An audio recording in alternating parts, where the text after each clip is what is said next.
ज्यांच्या पतीचं निधन झालेलं आहे किंवा वडिलांचं निधन झालेलं आहे किंवा डिवोर्स असतील म्हणजे एकल महिला असतील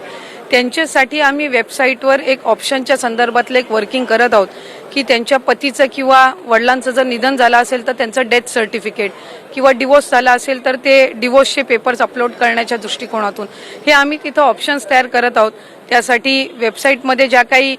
त्या पेजवर ज्या काही बदल करण्याची गरज आहे त्याची प्रक्रिया ही आम्ही सुरू करत आहोत। त्यामुळे साधारणपणे ज्या सर्व पात्र महिला आहेत त्या लाभापासून वंचित राहता कामा नये या दृष्टिकोनातून आम्ही काम करत आहोत। नाही, अशा 18 नोव्हेंबर पर्यंत साधारणपणे ई-KYC ची प्रक्रिया आहे। त्याच्यामध्ये पण जो मधल्या कालावधीमध्ये पाऊस झाला किंवा मराठवाडा आणि पश्चिम महाराष्ट्र काही कोकणाच्या परिसरामध्ये उत्तर महाराष्ट्रामध्ये जी अतिवृष्टी झाली